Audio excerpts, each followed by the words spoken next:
Huni, are you here to help find the baby Saurians? And I'm Toba. You must be the helpers that we've been waiting for.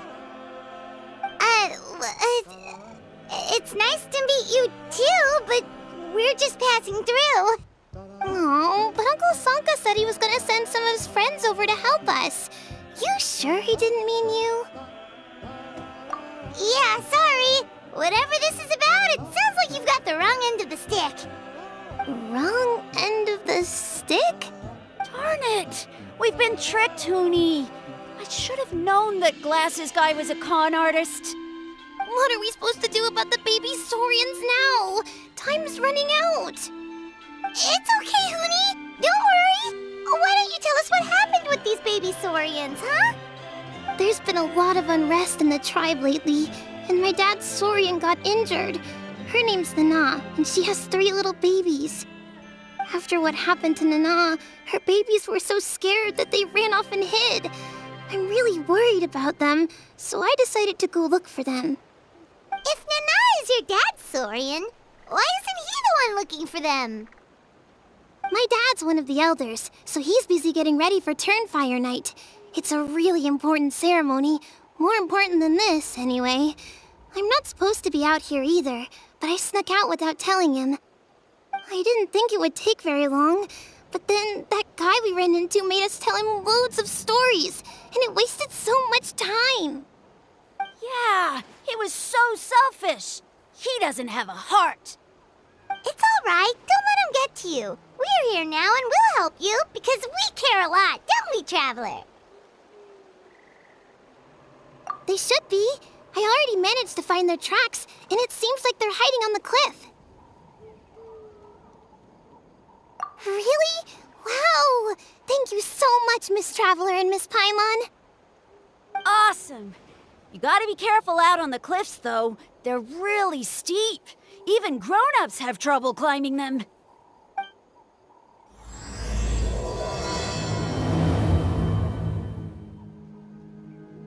Huni said the baby Saurians are on the cliff, so let's find a way up.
Well, if it isn't the gruesome twosome who wormed their way into our servant circle of friends. Still awestruck from the last time we met? Would that be why you hastily scrambled up here to pay your respects the moment you saw us? I suppose we can't blame you.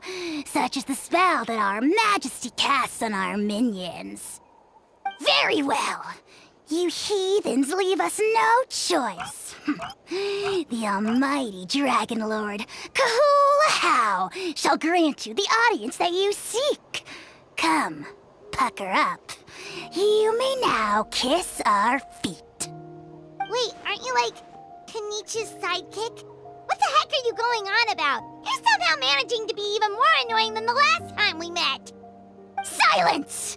Who are you calling sidekick? We are the Dragon Supreme, sovereign ruler of the Nation of Flame. We shall have you know that last time, were it not for Kinich's earnest pleading on your behalf, you would have received not a single word of mercy. Oh, come on. You talk big, but Kinich clearly has you under lock and key. That's more like it. If you must know, our humble servant begged us to investigate an abyss incident near Hoytsidlan, and we chose to grant his request. Abyss incident? See this little lizard? Its mother, a medium-sized lizard, came under the influence of abyssal power. In her confusion, she attacked my servant's tribe, then assailed her own offspring. Yikes. So how is she doing now? She was but a lowly bug fighting against the power of the abyss. Naturally, she has departed for the Night Kingdom. Such a fragile creature. Apparently, she ended her struggle by leaping from a cliff. Leaping from a cliff? My dear anemic flying ant, as addled with questions as your head may be, please keep them to yourself and wipe that absurd expression off your face. We are the almighty Dragon Lord Kahula-How, not a wish-granting fountain. Anemic flying ant! Just you wait. Two can play at the ugly nickname game. We sense a faint abyssal energy. An evil sorcerer must be lurking nearby, but they are well hidden. If you encounter any suspicious outlanders, be sure to give them a robust interrogation. Suspicious outlanders? Wait, are you mocking us? Ha! How dare you cast aspersions on your ruler, heathen! You're just lucky that our servant has such vile taste in friends. Otherwise, we would beat you black and blue, and then purple, then black again! If you're not here to kiss my feet, then get out of my sight. Do not impede the work of the almighty Dragon Lord, Kahula-How! Potty mouth on that guy! Paimon is furious! Still, good to know about the abyss threat, huh? Wasn't expecting that. Let's not get sidetracked.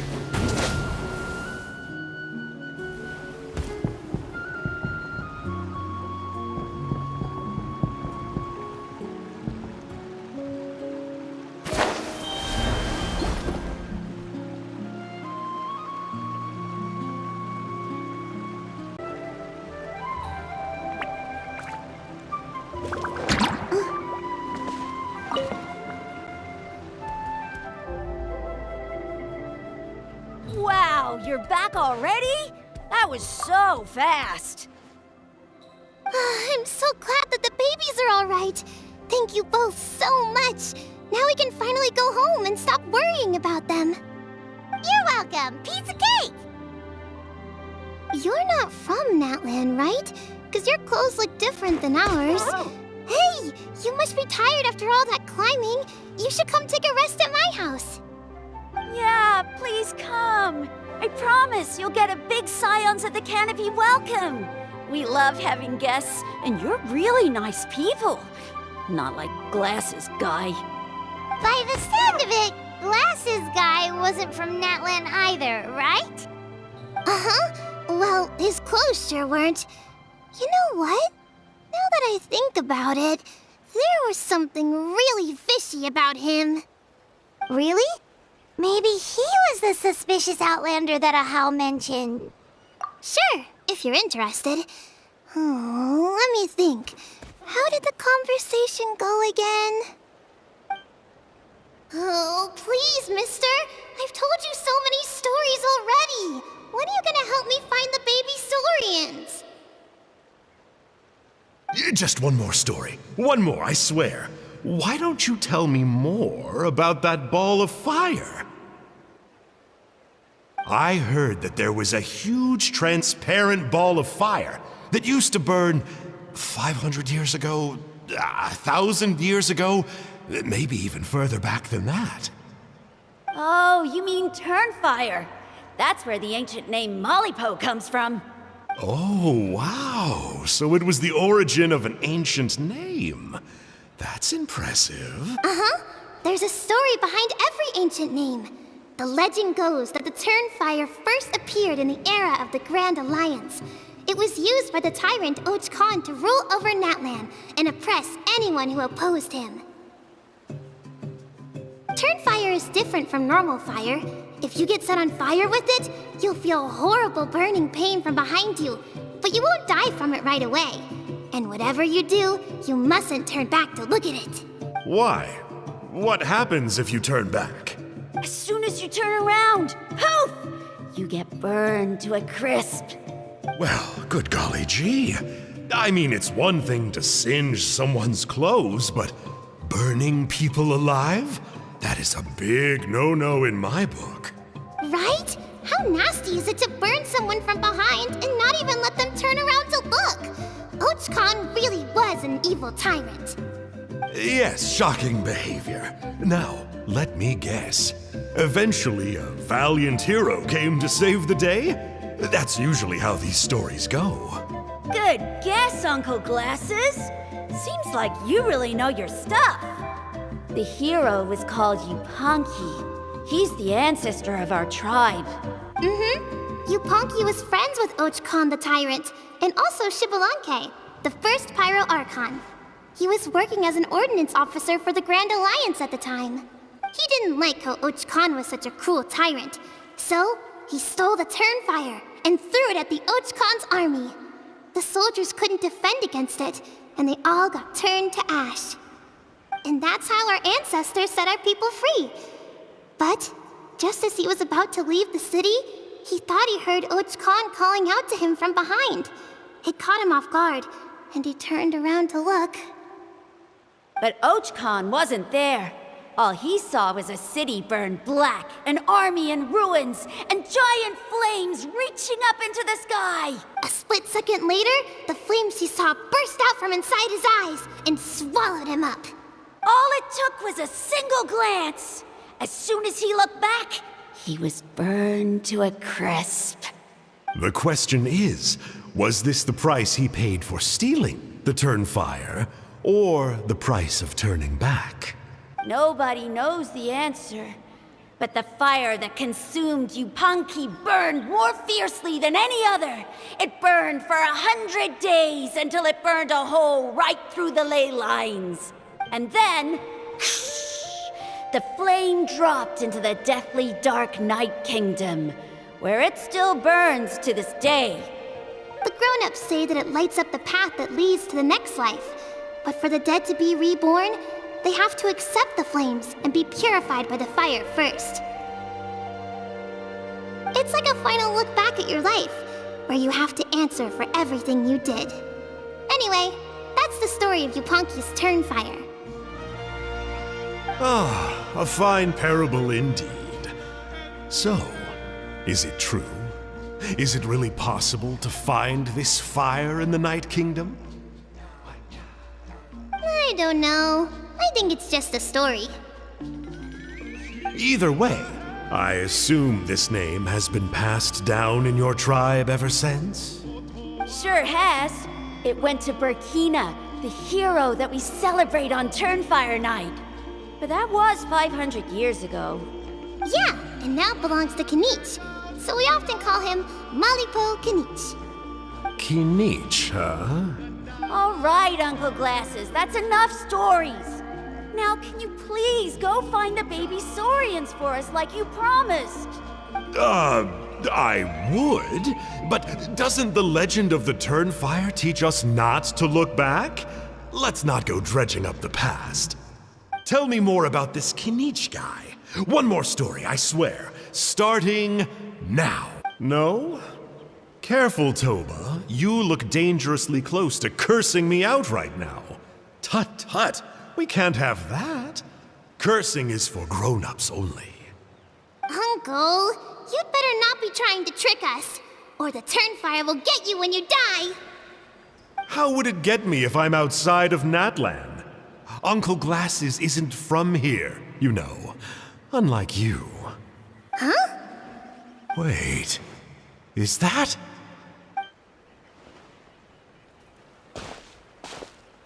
All right, kiddos. I'm a man of my word. 2 of my friends are on their way here, and, yeah, they'll help you out on my behalf. Work them like dogs, okay? That's what they're here for. Don't go easy on them just for my sake. Really? Well, first, can you tell us your name? We met at the foot of this cliff, so beneath the peaks, let's go with Sanka. Seriously? If you don't believe me, turn around and see for yourselves. They're right behind you. Huh? Where? Oh, wait! Uncle Sanka, where did you go? Yeah, definitely a fishy character. It sounds like he was digging for info about the ancient names. Yeah, and not only that, but he betrayed us too. He'll pay for this. All he got out of us was some stories, though. What's the worst that could happen? Traveler, maybe we should go tell Kinich about this. Ahau says he's investigating it, but he's a bit of a loose cannon. We probably shouldn't take him at his word. Huh? You know Kinich? Not very well, but we have met him before, and one time we had a meal together. Aw, man, I'm so jealous. I never even spoken to him. He's so cool. He's the Saurian hunter, and he has a really awesome ancient name. Me neither. I don't think my dad really likes him, though. He always tells me to stay away from him. Probably because of that little creep he always hangs out with. He's nasty, and he's so full of himself. Oh, the creep who calls himself Kahul Ahau? Yeah, we've had the pleasure of meeting him too. He sure loves pushing people's buttons. Exactly. I don't know why Kinich partnered up with him. Why didn't he pick me instead? Uh-oh. Hoonie, look how late it is. We've been out way too long. We better get home now or we'll get yelled at. Oh, yikes. You're right. Okay, well, this path here leads to our settlement. If you decide to visit, remember to come to my house. If there's anything you need, my dad can help get it for you. Hope to see you soon. We gotta run. Bye for now.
What were you thinking, going out by yourself?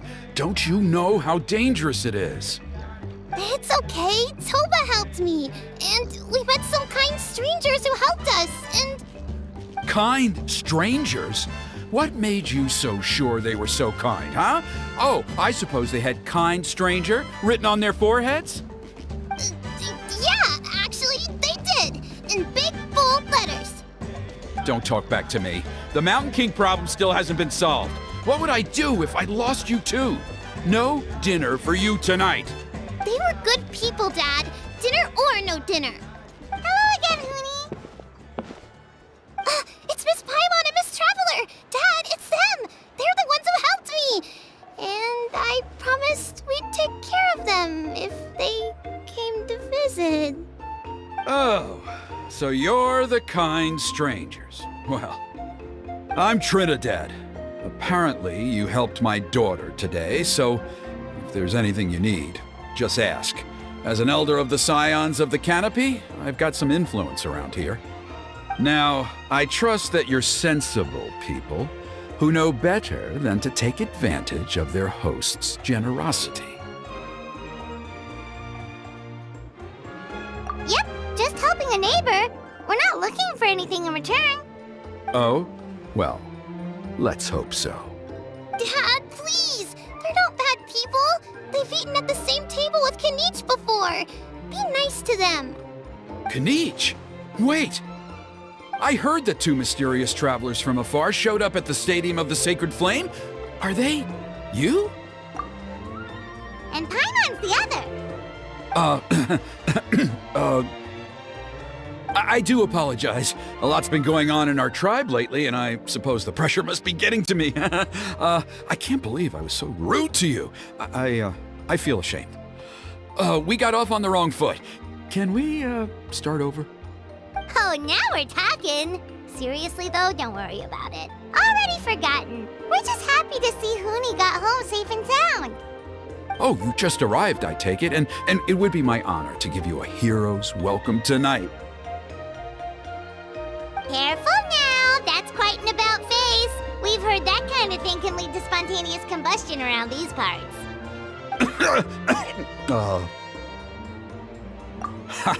My dear traveler, you are very perceptive indeed. Go inside now, Huni.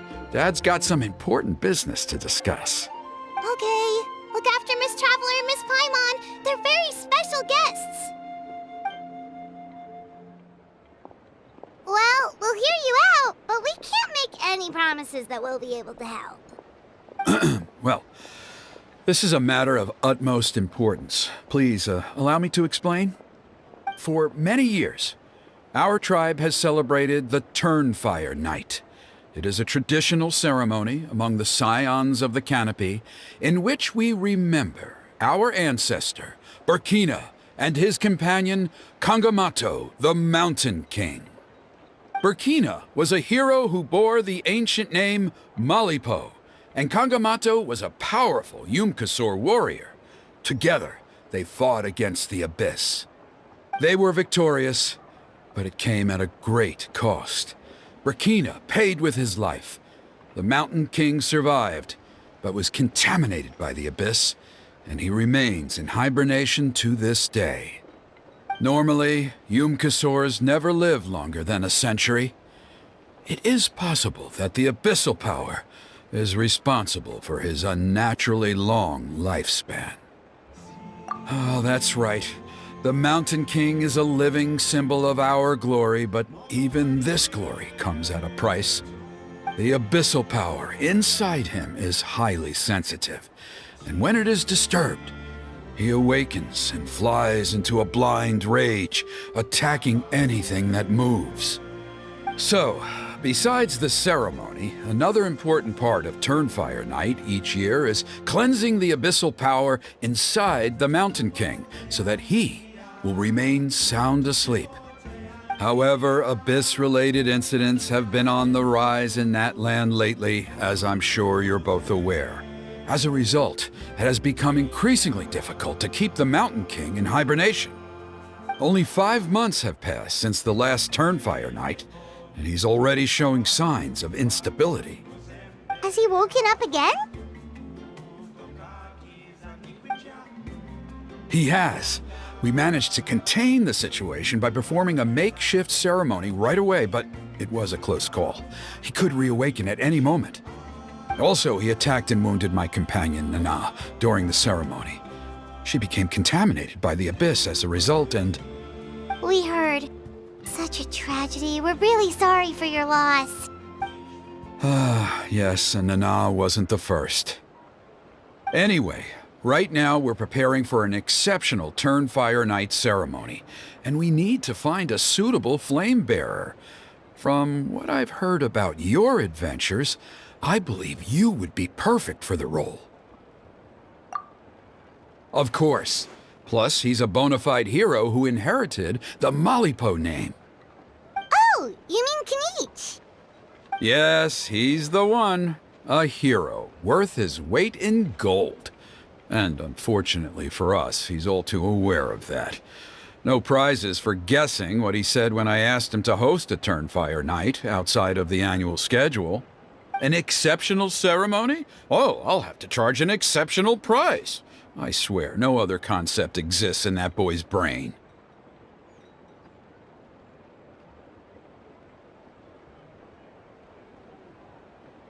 I'm not the one to usually talk about people behind their backs, but I'm convinced the Wyub got hit on the head and took a wrong turn the day it chose to give that ancient name to him. I mean, have you ever heard of a hero whose mantra is, "What's your asking price?"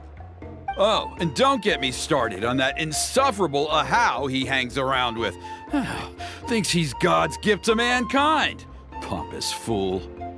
Yeah, Paimon has to agree on that last part. Anyway, the fact is, the ceremony can just as easily be done without him as long as we can find someone else. And besides, you two seem like much better candidates. So, what do you think? Wonderful! I can't thank you enough. Huni was right about you. You have kindness in your hearts. Come with me to the other side of the mountain. I'll bring you up to speed on each step of the ceremony. As experienced warriors, I'm sure you'll pick it up in no time.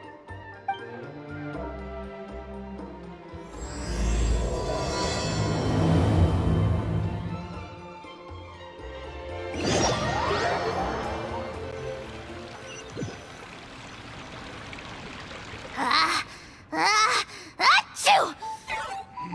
Curses! Who dares insult the great Kahul Ahau behind his back?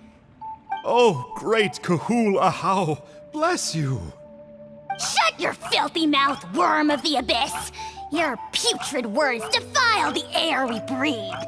You make the almighty Dragon Lord, Kahul Ahau, sick to the stomach!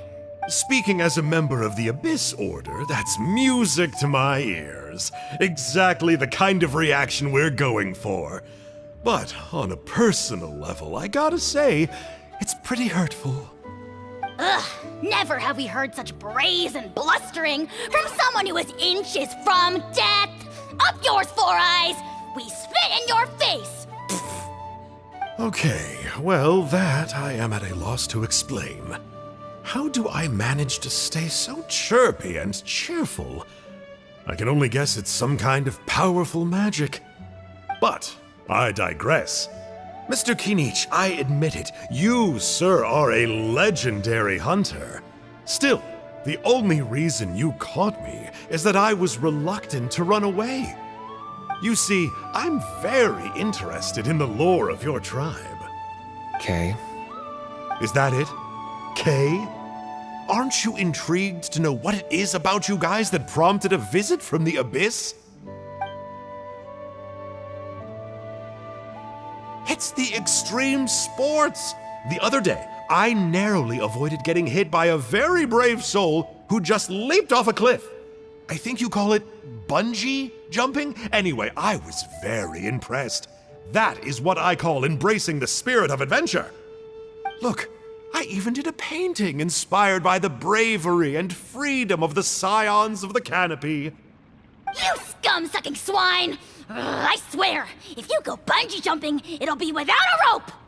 Head first off the tallest cliff, with a band of hunters on your tail, and nowhere left to run, and a bottomless cesspit waiting for you on the ground. You say that, but I get the sense that Mr. Kinich isn't planning to take my life right now. On top of that, I'm tired of spying on you from afar. So why don't we just negotiate a comfortable operating distance that works for both of us? I've heard that the most important thing in human relationships is to respect each other's boundaries. What do you say, Mr. Kinich? Or you could tell me what it is you're really after. What? And then I'll name my price.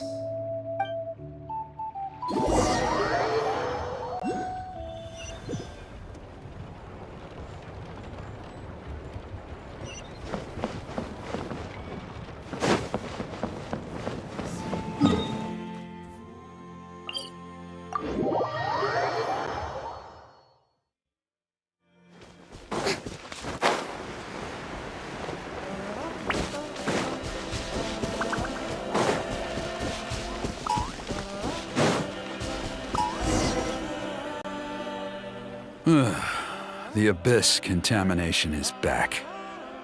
No surprises there.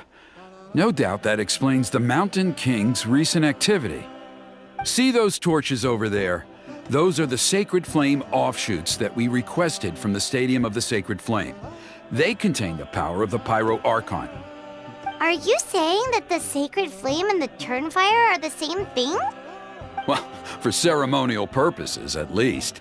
Sending someone to the Night Kingdom to retrieve the legendary Turnfire isn't exactly an option. More to the point, though, the Sacred Flame is able to burn away abyssal filth, so that's why we use it in the ceremony. Gotcha! So basically, we just need to clean up the filth with the Sacred Flame.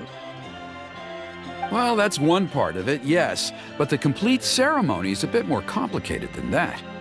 First, the flame bearer must collect a kindling of the sacred flame from the starting point, then use a grappling hook to fly up into the sky and light each of the sacred flame pillars. Then, they must go down into the canyon, all the way into the cave where the Mountain King slumbers, lighting braziers and the final altar along the way. The most skilled flame bearers can accomplish all of this without touching the ground once. As much as I hate to admit it, Kinich is capable of this. Wow! He can do all that flying without ever falling to the ground? Well, of course Paimon can. It'd be much harder for you guys. Well, don't worry. It's not a requirement of the ceremony. You're allowed to touch the ground. The only thing you're not allowed to do is turn back. The flame bearer must always keep moving forward. You can't skip a pillar, then come back to it after lighting the next one. To do so would be to disrespect our ancestors.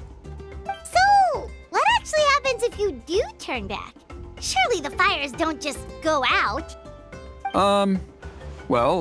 If you're not careful, you might get burned. What about today then? Does the same rule apply? Oh no, don't worry. Today is just a practice. The order doesn't matter. You just need to take the sacred flame, cleanse the filth, then go light all the braziers. Are you ready? I'll repeat all the key points again. Gather the kindling, cleanse the filth, and light all the braziers. I'll wait for you at the end.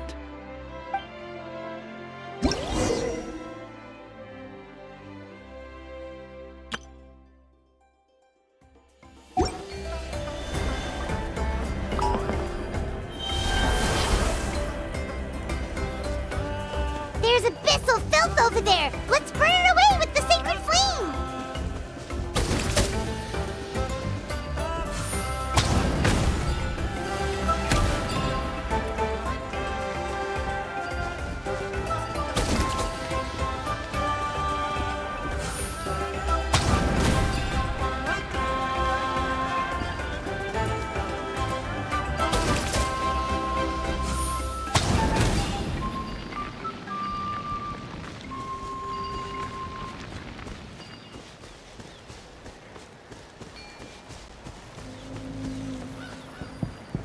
Alright, let's use this kindling to complete our There's abyssal filth over there! Let's burn it away with the sacred flame!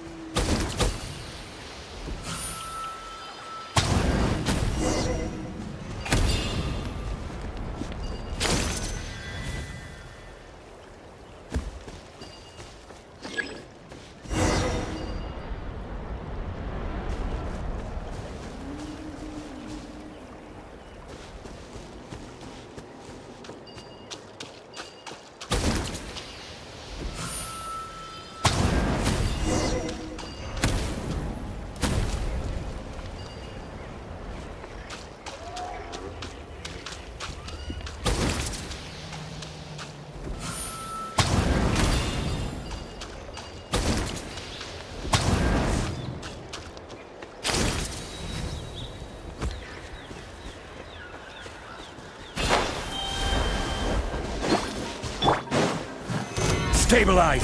I will have order! Shower me with praise! Time to testify. Ready.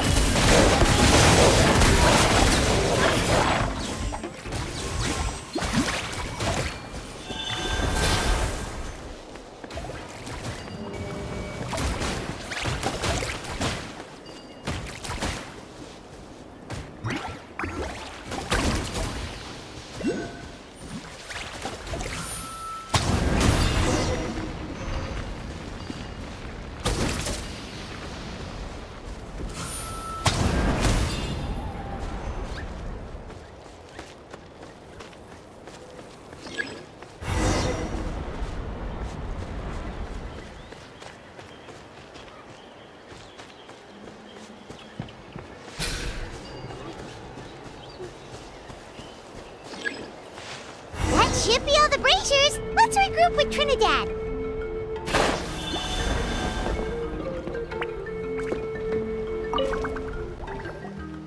I knew I was right about you. You have outperformed all of the other previous candidates. If there was an ancient name for outstanding flame bearers, I'm sure the Wyab would consider you for the honor. Yeah, although it would probably take Paimon quite a bit longer. All right, now there's still a few days left until the ceremony, and I should probably get back so I can inform the chief and the other elders that I have found the flame bearer we need. Oh, you mean they've still got to sign off on it? Some of them are still hoping we can come to an agreement with Kinich, but that's only because they haven't seen you in action. Still, I'm the one responsible for securing a flame bearer, and my recommendation is you. Just for Paimon's own peace of mind, are you sure it's not going to be a problem having Outlanders take on such an important role in your ceremony? See that place over there? There was a time, long before the age of Burkina and the Mountain King, when we, Scions of the Canopy, called that our home. After a period of upheaval, our ancestors were forced to move away. Now, it has become a place where our youths go to develop courage and kindle a spirit of adventure. If we fail to keep the threat posed by the Mountain King at bay, it might not be long before we have to move again and find a new home. So, to answer your question, I think everyone will agree that you are the right choice. Fair enough. Desperate times call for desperate measures. I'll need you to drop by my place at some point before the ceremony, if that's all right. There are still a few final details that we need to discuss. Okay, see you later then. You have my gratitude. We've helped out with a lot of other local festivals before, but this one feels a little different. Anyway, let's take a break before heading back to Trinidad's place.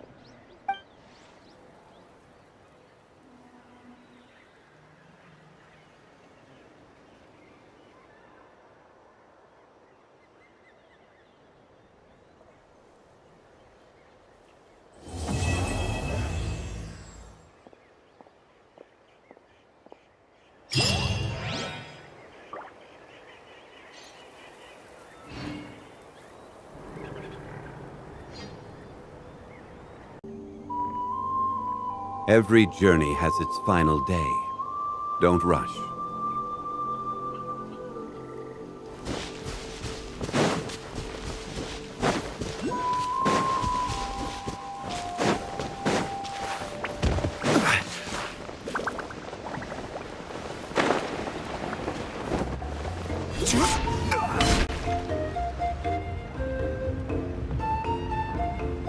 Traveler? Paimon? Kinich! Fancy meeting you here. We've actually been looking for you. I'll get straight to the point. I hear you accepted a proposal from Elder Trinidad. Oh, the, Turnfire Knight, you mean. You were still his first choice. It's just... Oh, jeez. It's not what it looks like, promise. Chill, it's cool. I only mention it because there's something you should know. And I suspect Elder Trinidad hasn't been completely forthcoming with you. His true intention is to resolve the Mountain King problem once and for all. Once and for all? You mean this'll be the last Turnfire Knight ever? That's right. He wants to use you to send the Mountain King to the Night Kingdom. To the Night Kingdom? You mean... To his death. Whoa! Are you serious right now? You shouldn't go blurting out accusations like that. It could get you in trouble. Too blunt? Okay. I'll phrase it more gently. There is potentially a possibility that Elder Trinidad may be hoping that during the course of the ceremony, you kill the Mountain King dead. But that's ridiculous. He told us the Mountain King is a living symbol of your tribe's glory. And that glory comes at a price. Oh, that's right. The Mountain King is a living symbol of our glory, but even this glory comes at a price. Ah, yes, and Nana wasn't the first.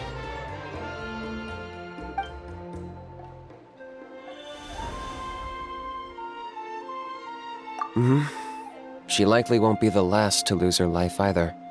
Still, is killing the Mountain King really the only way? It seems so extreme. The Mountain King is a unique case when it comes to abyssal contamination.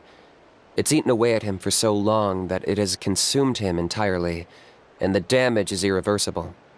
That evil power has both driven him insane and kept him alive over the centuries. So, to look at it one way, once it's completely purged from his body, the Mountain King will finally be able to rest in peace. In past ceremonies, we've only purged around half of the abyssal power. This was to strike a balance, to keep him alive, but also keep him asleep. Trinidad didn't say anything about how much power he wanted us to purge, but he did say there were some more details to go over before the ceremony. Then it sounds like you'll know for sure soon enough. If he really asks us to kill the Mountain King, what should we do?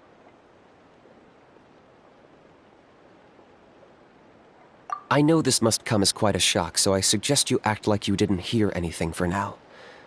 But would you have time to visit the chief after your meeting with Elder Trinidad? I'd like to make a deal with you. What kind of deal? One that comes at a very reasonable price. I'm sure you have plenty of other questions, but we can talk more later. Good. See you soon.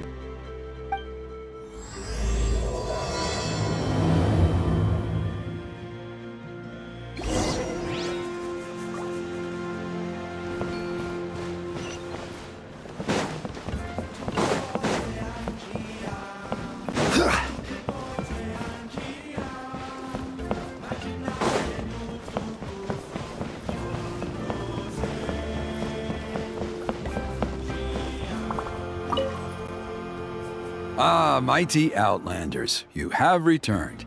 Did you have a good rest? It was, pretty good, yeah. Glad to hear it. Things are progressing very smoothly on my end. Many of the elders have heard of your heroic deeds, including the chief. They all speak very favorably of you. There are still those who insist that the ceremony should be performed by the bearer of the Malipo name. But they're just stuck in the past. We need to move with the times. Plus, Kinich doesn't want to do it anyway. Exactly. So, now, it's time for us to discuss the finer details of the ceremony. We covered the fire lighting part of the proceedings yesterday. The next part is the purification of the Mountain King. It's quite simple. You just need to use the sacred flame. We've done it plenty of times before, and it's always very routine.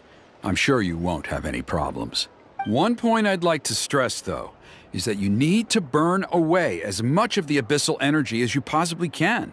The more we dispel, the longer the Mountain King will remain asleep. Asleep, huh? Precisely. In previous years, the Flame Bearer has often been unable to dispel a sufficient amount of abyssal energy. That's the only reason why we have to perform the ceremony on a regular basis. But I understand that you have a lot of experience fighting against the Abyss, and you seemed to wield the sacred flame quite effortlessly yesterday. With your help, I'm optimistic this time we can dispel all the remaining abyssal energy from the Mountain King's body, freeing us from this ever-looming threat for many years to come. Traveler? So this doesn't faze you at all, huh? You clearly have a lot of confidence in yourself. If that's all you really need to know, the ceremony's in 3 days. I'll come and fetch you when we're ready. In the meantime, feel free to take a look around our settlement. It would mean a lot to the elders if you got to know some of our people. And if you wouldn't mind helping them out with a few errands here and there, that would be even better. So now we have extra errands to run? Maybe we should add a little extra to the price. Just a humble suggestion, that's all. It will help you gain the respect of our people, and as a mighty hero, I truly believe that's what you deserve. I'll be sticking around for the next few days, so if you have any questions, you know where to find me. like Kinich was right. We should go meet up with him right away.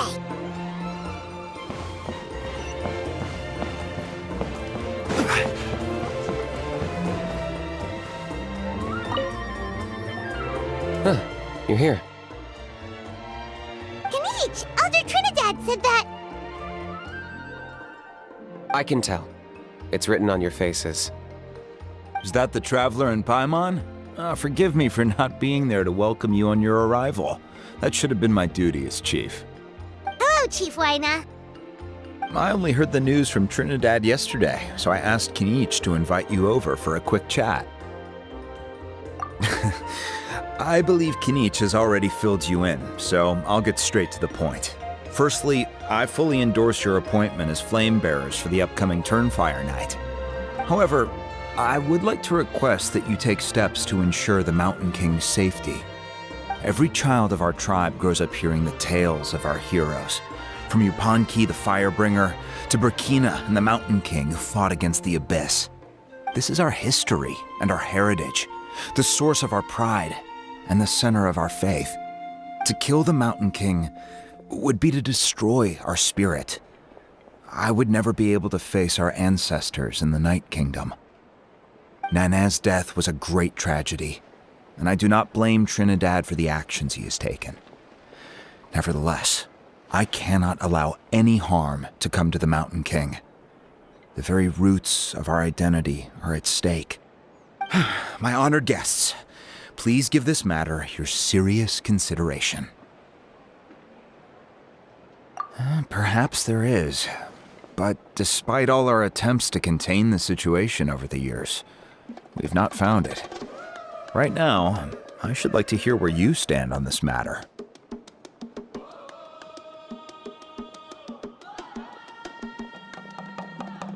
Though I sense that your mind is not yet made up, I'm still comforted by your words. There are 3 days left before the ceremony. I hope they will bring you clarity. So, Kinich, earlier you were saying that... Let's walk and talk. I'll show you around the tribe. That works too. Paimon needs to get some air after this.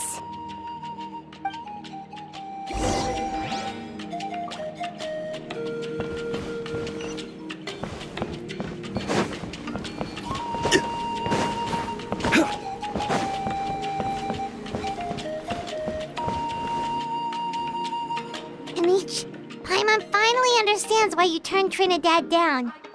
You knew what he was planning, didn't you? That's why you didn't want to be the flame bearer this time, because it's a double-edged sword. The whole Mora thing was just a sneaky excuse. Double-edged sword is right. But my response wasn't merely an excuse. To solve this exceptional problem, an exceptional price must be paid. I'm working on it. Really? Well, come on then, let's hear it. In a moment. Didn't you have a question you were about to ask me? Oh, yeah. What was it again? Oh, right. We need to talk about How. He's completely unhinged. I agree that he has a problem. He needs disciplining, so I hired him a teacher. You got him a teacher? Oh, Paimon would love to see him get scolded for bad behavior. Anyway, moving on. When we ran into a How, he said you two were investigating some Abyss thing together. Is that related to the whole Mountain King situation? Yes, that's the angle I've been working on. I'm a Saurian hunter, but I occasionally hunt the Abyss, too. One time I was pursuing some purple demonic dogs when I accidentally entered a hidden space. I did some research after the fact. Apparently they're known as beastly rifts, and there are many of them of all different sizes. That's where those purple dogs were coming from. So, if we can locate one of these beastly rifts, clear the monsters out, and move the Mountain King inside, he'd be able to continue living, but without posing a threat to the tribe. Whoa, that sounds kinda crazy. Would it really work? It's not without its risks, of course. There's a lot of unknowns in the equation. For instance, for all we know, a prolonged period inside the rift could make the Mountain King's condition worse. Still, we desperately need something like this, even just as a temporary measure. You've seen the conflict the issue is causing in our tribe for yourselves, and believe me, it's been a long time coming. The chief is adamant about keeping the Mountain King alive, whatever happens. Paimon can understand. It's less about the Mountain King and more about preserving your culture and heritage. Yes, but on the flip side, you've got people like Elder Trinidad, who is more concerned about protecting the people he cares about now and into the future. And he has every right to take that view. It's one thing to try and preserve the last remnants of a glorious past, but making your kin pay the price for it? No one can seriously tell them that's a fair trade. You're right. There's no easy answers here. Let's leave that to one side for a moment and assume we go with your plan. How do you actually intend to find one of these beastly rifts? Because at least in our experience, the dogs open the rifts when they want to attack us, not the other way around. I think I know a way. You have any better ideas?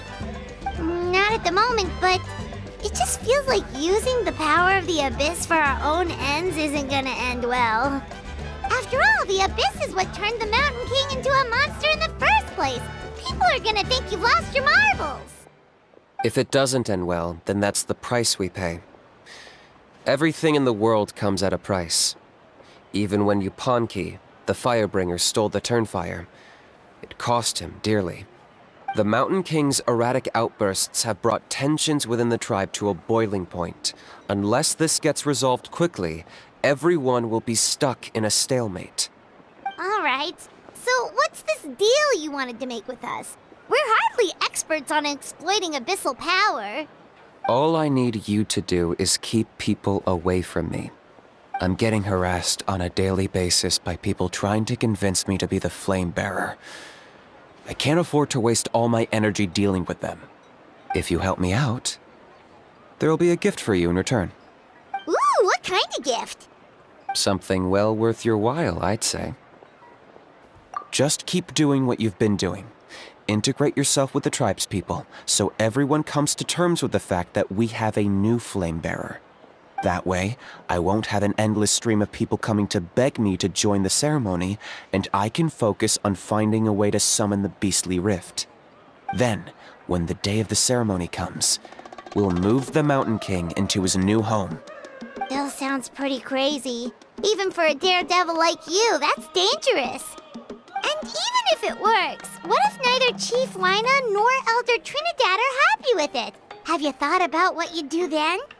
At least the two of them would finally be on the same side of the issue, leaving only me on the opposing side.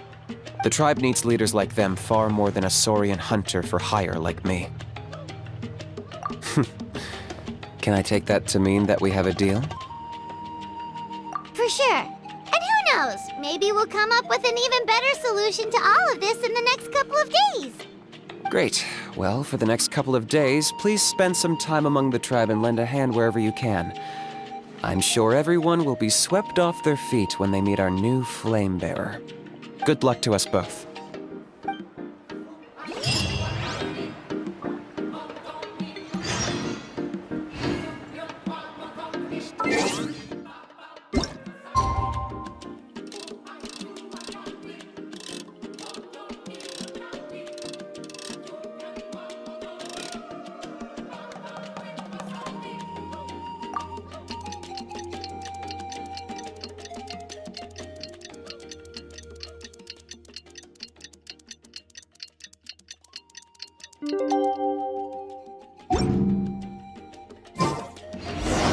Okay, task for the day. Meet the tribespeople and take some heat off of Kinich's back.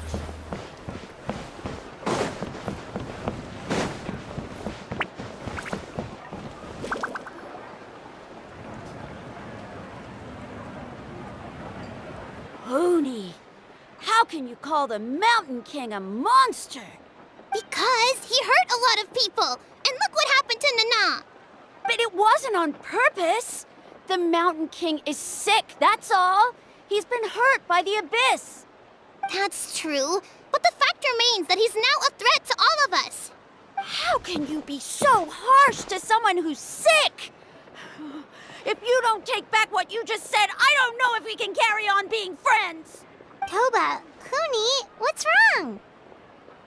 Hooney's saying nasty things about the Mountain King! It's not right! He's our hero! Once upon a time, maybe, but not anymore. Yesterday, maybe, but not anymore! Toba? Fine. I guess my dad is right.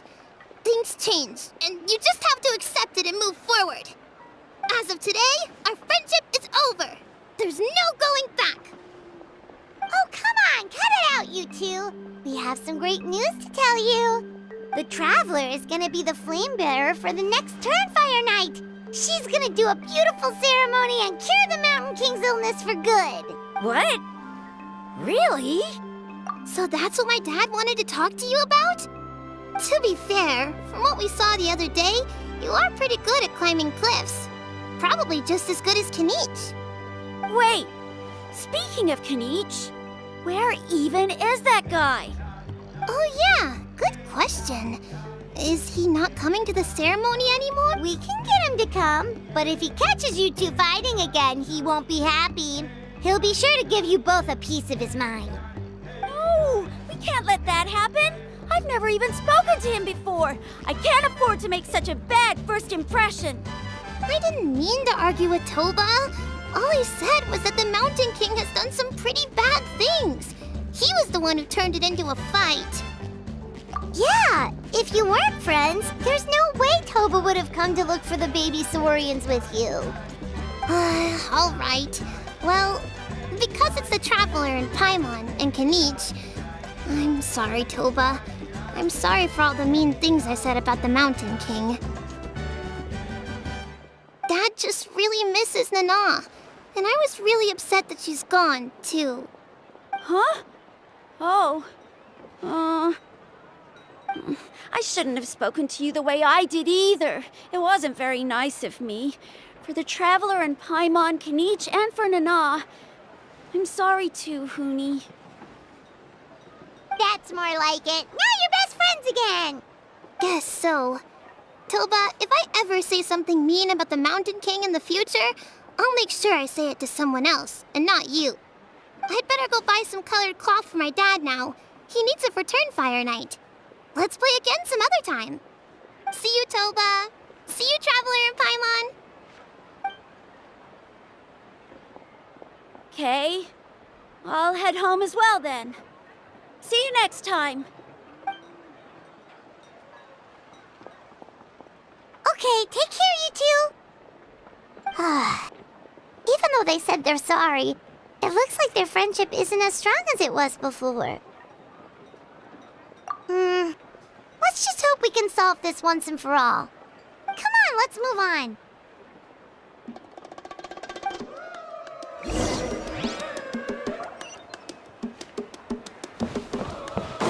Huh?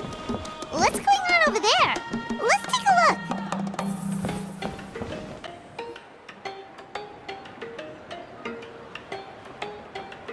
Hey there! What's happening here? A rehearsal for the Turnfire Night dance. Ooh, there's a dance involved? Paimon wants to learn too! You don't know it? I guess you're not from these parts, huh? It's rare to see a new face around the tribe these days. I thought everyone would be keeping away. Why do you say that? Because of the Turnfire Night, of course. The Mountain King could wake up at any time. That's why we're holding an emergency ceremony. This isn't one of those fun and games festivals. For outsiders, it might even be a little dangerous. Well, did you know that the Flame Bearer this time is actually gonna be an outsider? Oh, I did hear about that. It's a first for sure. I would have loved to meet them in person. What? Oh, it's you? Man, oh man. Well, this is a nice surprise. It's funny, I was just thinking that I'll probably miss out on meeting the new Flame Bearer since I'm not taking part this time around. Then suddenly, there you are. Must be my lucky day. You're not taking part in the Turnfire Night? How come? You're not an outsider too, are you? You must be joking. Watch this.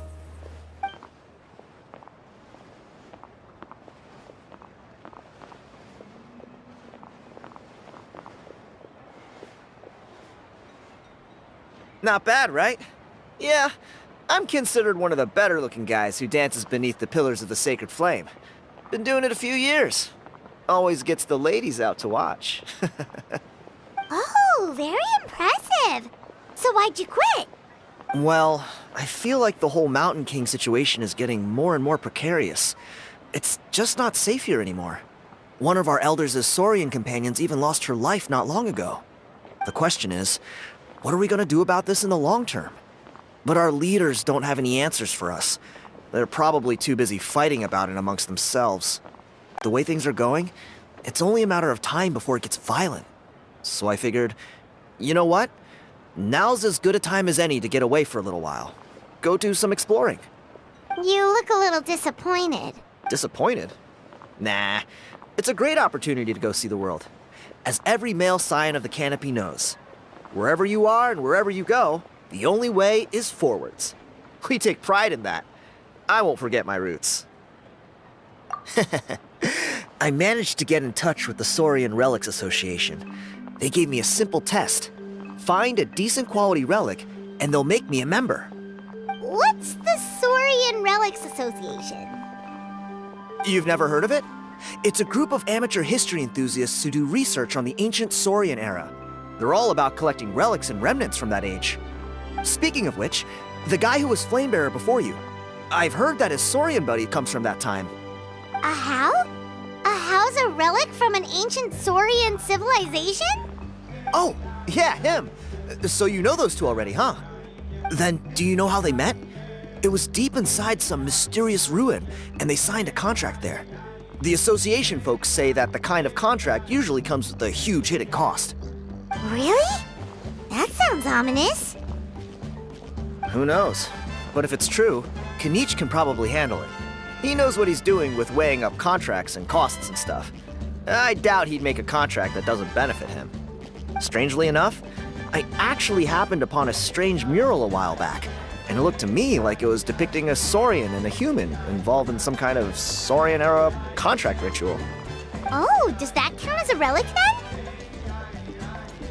You bet it does. I was all ready to go take a picture of it and use it as my entry ticket to the association. But after all the abyssal activity recently, I heard that area's been overrun by monsters. The best laid plans, huh? I'll just have to wait and see if things improve. Or... you look like you know your way around a fight. I don't suppose there's any chance you'd be able to help? If all you need to get is a picture, that should be pretty achievable, right? The Traveler deals with monsters all the time. It's a piece of cake. Wait, you're seriously gonna help me out? Come on, it's no big deal. Compared to some of the things we've been roped into before, this is nothing. Pyro Archon above, you two have hearts of gold, you know that? You're the kind of people who could dive into the Turnfire deep in the bowels of the Night Kingdom, and it wouldn't burn a single hair off your head.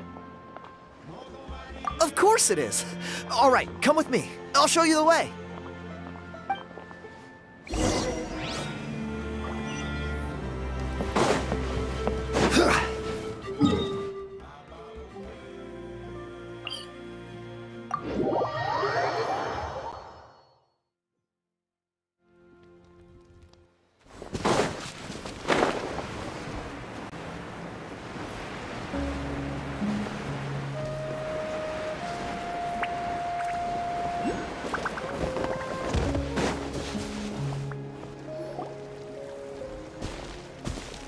There it is.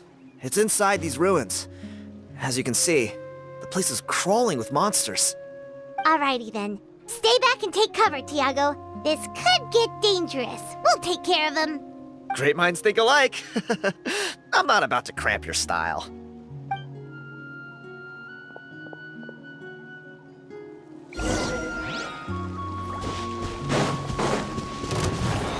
Solidify!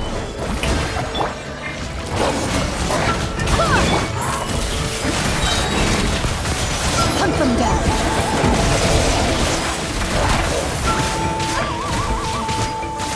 Order guide you. Stabilize. Go as well. Wind, hear me. Into the shadows.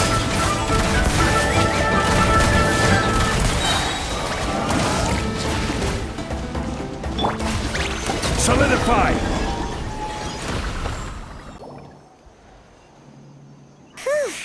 That should be the last of them.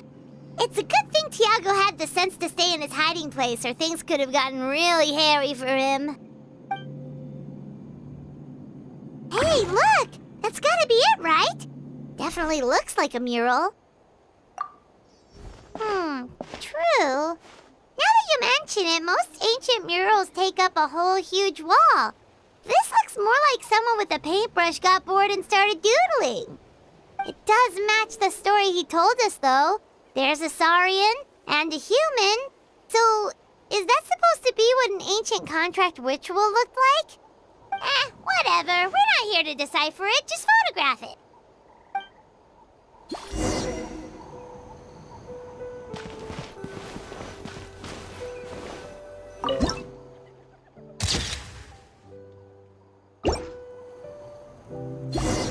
That's a wrap. Let's take it back to Tiago.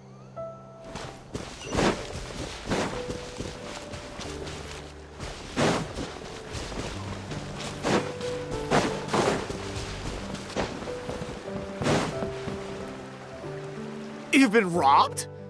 Oh, Ponche. And I thought my luck was bad. Oh, I put blood, sweat, and tears into that, and now I've got nothing to show for it. Some gap-toothed goon stole it from me.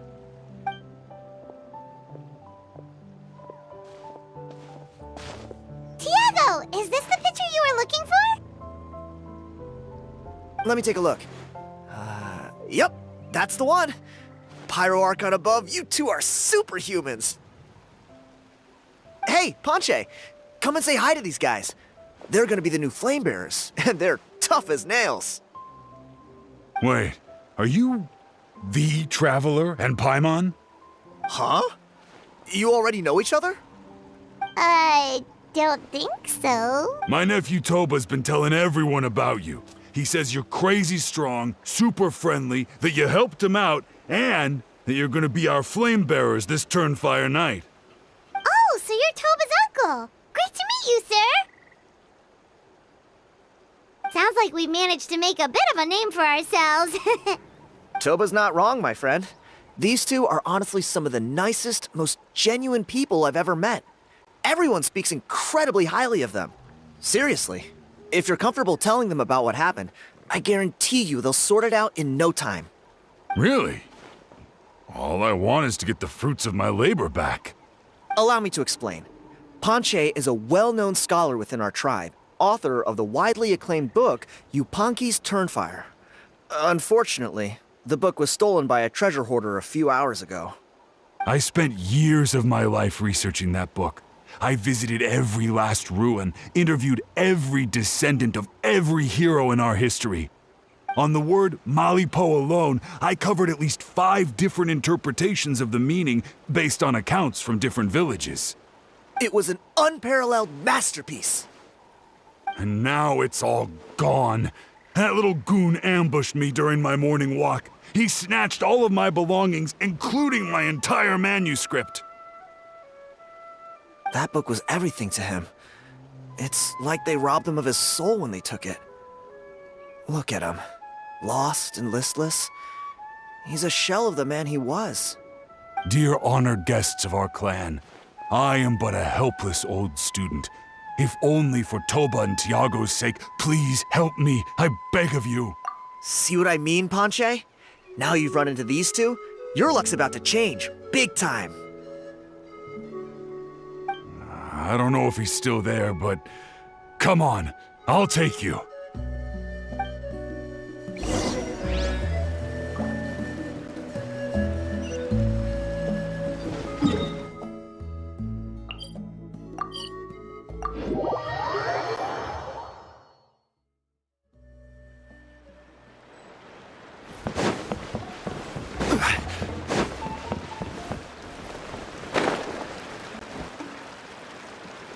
Hey! You thieving rat! Give me my things back! What do you want now, you old bum? God, you're a waste of space. Prepare to get shoved butt first into a tree hollow. Oh, what's this? brought a little bodyguard with you, huh? All right, let's see what you've got. Watch this! Eat dirt, suckers! Hey,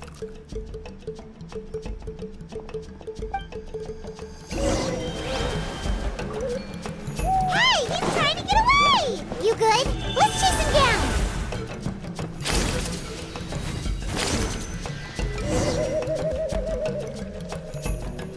Stop, please! By all the warriors, heroes, gods, and kings, I can't run any longer! Please, I don't have your stuff anymore. Have mercy. Oh yeah? Well, where is it then? I threw it away. You threw it away? The old bum's bag didn't have a single mora in it. Just a tatty old book, worn out pens, and some old rags. All that time lying in wait was for nothing. I was so mad, I just threw all of it away. Is that really the truth? Okay then, where did you throw it away? The same place you found me. Look, I swear on the Pyro Archon it's the truth. May all my worldly possessions be turned to ash by Turnfire if I'm lying. Okay, that's a pretty strong oath. What do we do now? It sounds like he's telling the truth. Right, let's hope nobody gets to the book before we do. We'll never get it back then.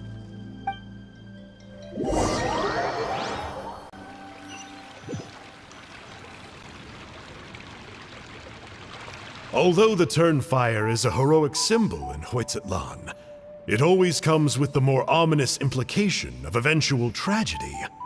This holds true for all bearers of this ancient name in recorded history. Each one of them died of non-natural causes, as if the specter of the Turnfire was always lurking in the background. This appears to suggest the existence of some higher power that is always watching the name-bearer, examining their actions, and eventually demanding payment in return. None can escape this payment, unless, perhaps, they could honestly swear by Turnfire to never make a single mistake in their entire life. Yupanki's Turnfire. What an incredible work on ancient name philology. I can't believe it was just lying there for me to take. Let me see, the author is Panche. Nice. A gentleman and a scholar. Silence, book muncher! The great Kahula will suffer your droning voice no longer. Do you truly find no joy at all in perusing such rich historical records? Joy? What joy is there in this pointless drivel?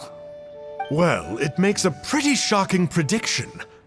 Every bearer of the ancient name Malipo eventually meets a grisly end. Maybe that's the price you pay for the name that means price? What? You're saying Kinich will die a violent death?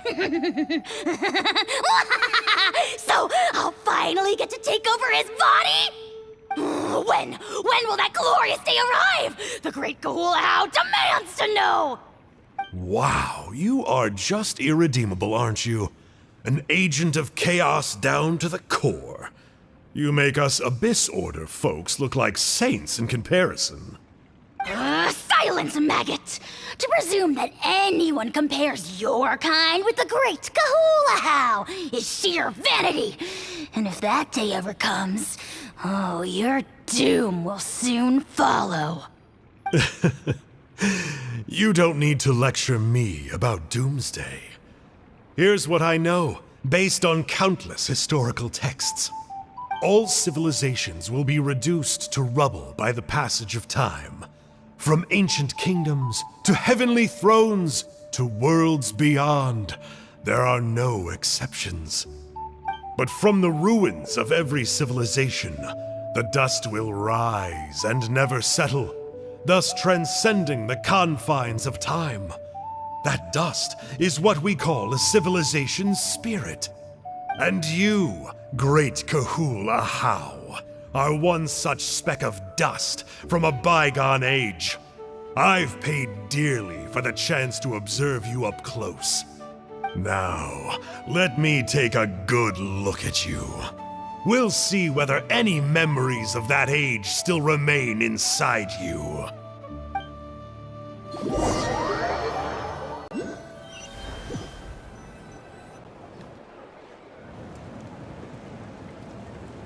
We're so sorry, Mr. Ponche, but we couldn't find your manuscript anywhere.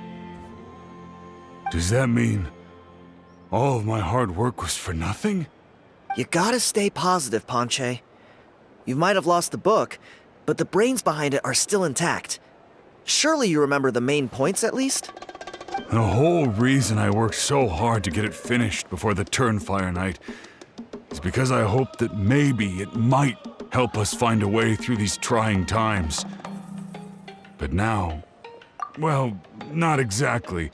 But I thought my research might at least be a starting point. Oh, really? So what did you find out in your research? I think the key to all of this lies in the power of Malipo. Ponche, you know as well as anyone that ancient names don't hold any real power. Symbolic power doesn't count. You're right, but Malipo may be a special case. Given that it first arose in the era of the first Pyro Archon, it might contain remnants of Xbalanque's power.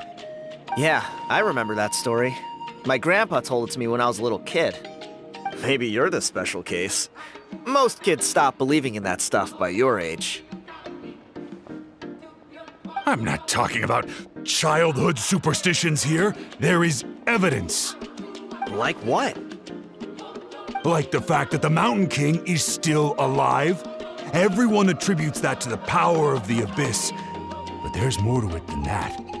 The key factor is that Burkina summoned the power of Malipo at the cost of his own life. If you don't believe me, then answer me this. How many other creatures can you think of who lived longer, not shorter, after being contaminated by the Abyss? Traveler, different situation but similar idea. Doesn't this remind you of the hilly... So, I came to the conclusion that Malipo must refer to some mysterious ritual involving a tit-for-tat exchange. It began with the first Pyro Archon, fell with the Grand Alliance, then was buried in the Night Kingdom. And now, it awaits the call of its new bearer. Hey. Sorry to interrupt, Ponche, but you seem to be getting a little overexcited. I'm sorry. I was originally planning on presenting my findings to Kinich. I'd hoped he would be attending the upcoming ceremony. Sounds to me like you dreamed up one fanciful theory to support another. Kinich, what are you doing here? I more or less finished what I was doing, so I came to have a quick catch-up. Now a good time? Kinich! I'm onto something. I haven't worked out all the details, but you have to attend the Turnfire Night. So Mr. Ponche here has done a lot of research on the history of the Turnfire, and thinks he might have found a way for you to solve the problem. I'll be there, Ponche. Let's go.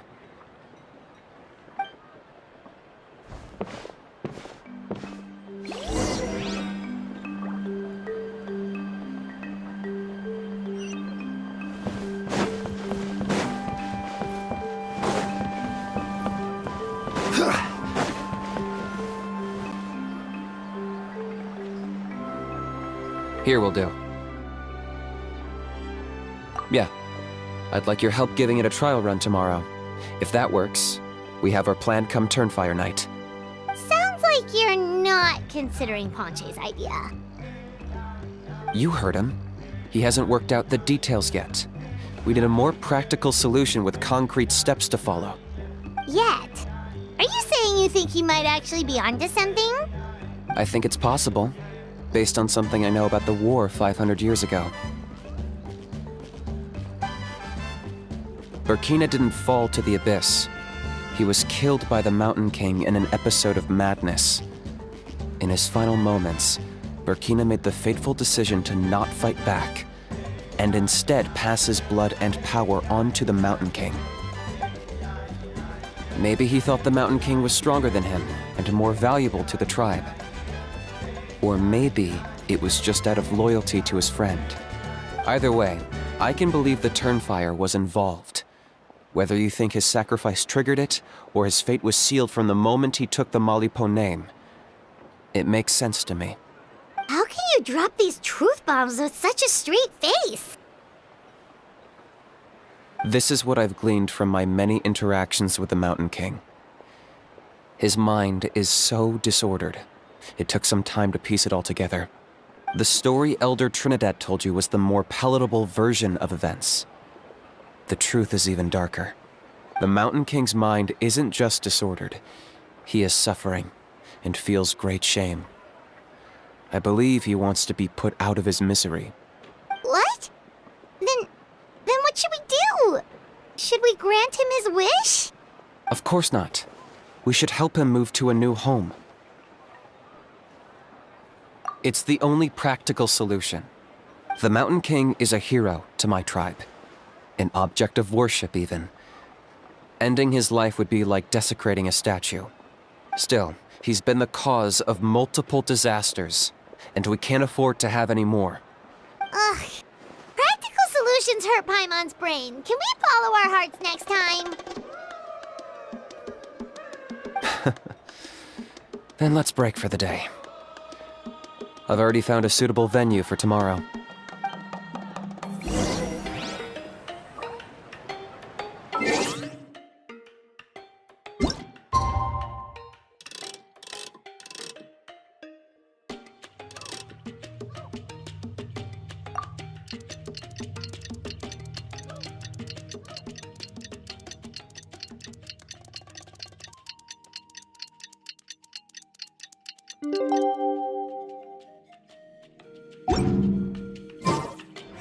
Osmanthus wine tastes the same as I remember.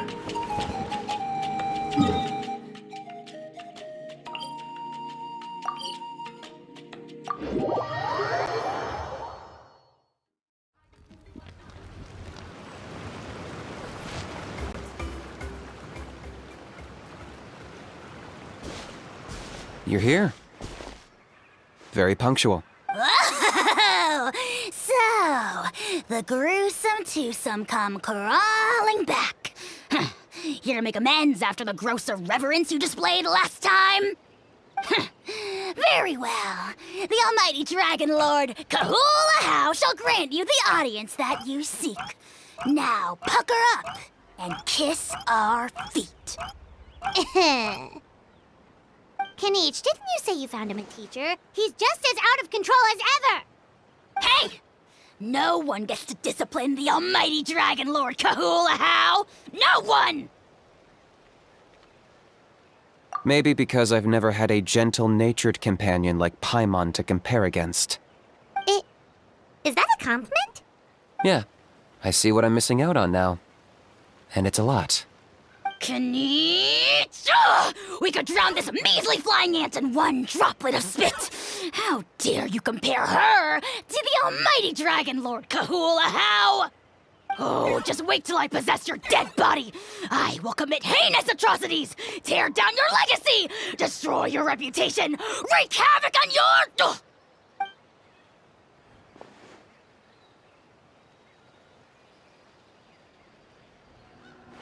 Traveler, Paimon, let's get down to business. Once we've opened the beastly rift, you're welcome to toss a How in there for a couple of days. With pleasure. You don't need to ask twice. I got my hands on this device in a trade.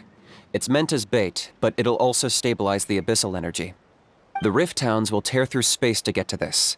Once they're here, we take them out and claim the rift for ourselves.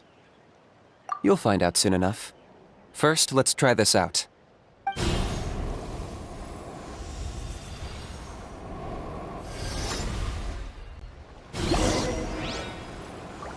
They'll tear you to pieces given half the chance, so be careful. Stabilize! Yoo-hoo! Time to shine!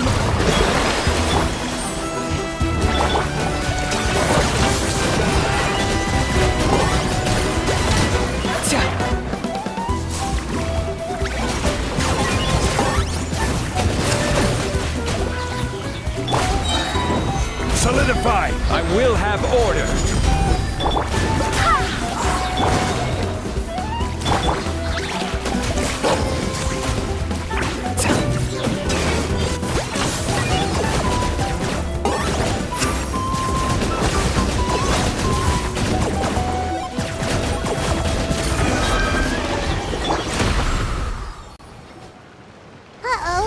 Are there even bigger ones on the way? You see, Kinich? I'm a man of my word. In fact, I'd say I under-promised and over-delivered. Nifty little gizmo, isn't it? I take it this is your true form? Now that our deal is complete, it's time to start the next phase of our relationship. I made a promise to the great Kahula How, and now I'm here to seize your body for his use. Cliché, I know. The hero's trusted partner sells him out to the abyss in a shocking act of betrayal. Cue bad guy speech and drawn-out death sequence. Huh? Angel? Huh? Huh? What are you two doing here? Oh, Mr. Kinich, this is not what we agreed on. Traveler, this is the gift I got you. I know you're looking for intel on the Abyss Order, so I thought he might be of use to you. But it looks like you've already met. Yikes. Frosty reception. Gotta say, I kinda pictured this moment going a little differently. Tears of joy welling up in your eyes as you say the words, "It's good to see you again, old friend." Don't be ridiculous. Sounds like you've been reading too many romance novels. There we have it. Change is inevitable and nothing lasts forever. What a pity. Well then, time for you to meet the new me. This time, please call me Sanka. Sanka! Aha! So you're Glasses Guy! You tricked Huni and Toba into telling you a bunch of stories! What does it matter? A name is a superficial label. It's what's deep down inside that counts. And I've shown you the deepest parts of me. That would explain a lot. Why else would you show up here and start acting like a wise guy? You looking for a fight? I'll pass. I do rather like you, as I've said before. But my one quibble is that you really don't know your own strength. Wait. Of course! You're the one behind all the recent Abyss activity! Let Paimon guess, you've been provoking the Mountain King too! Haven't I told you before? I'm not part of the inner circle who do our Highness's bidding. My interests are far more low stakes. I spend my time digging for truth in ancient doodads and books. You really think a benchwarmer like me is capable of more than that?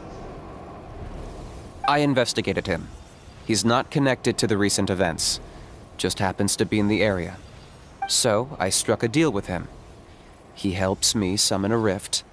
I allow him to do some historical research. But that's all over. And now Kinich wants to hand me over to you. Well, I was hoping this would be an opportune moment to whisk away his body. That would have given me some more time to study the great Kahula How. But now I've run into you, which is just my luck. Or maybe I've incited the wrath of the Turnfire, and this is the price I have to pay. But I don't understand. What did I do wrong? Wait, does that count? Let me think. How? You are the worst of the worst! Colluding with the Abyss Order against Kinich? How could you betray your partner? There is no betrayal. The almighty Dragon Lord Kahula How is a partner to no one. Don't worry, I told him to act as bait. Yes, and you should have picked a bigger fish. The Abyss Order? Ha! What a joke. Not even a match for our lowly servant. I put up with this toad's croaking for days, and it was all for nothing. It looks like your disciplinary measures have been less than effective, Mr. Enjo. What did you expect? Behavioral rehab isn't really our thing. Otherwise, we might as well change our name from the Abyss Order to the Abyss Boarding School. The abysmal disorder would suit you better. Kinich! Dispose of him! He is of no further use to us! Traveler?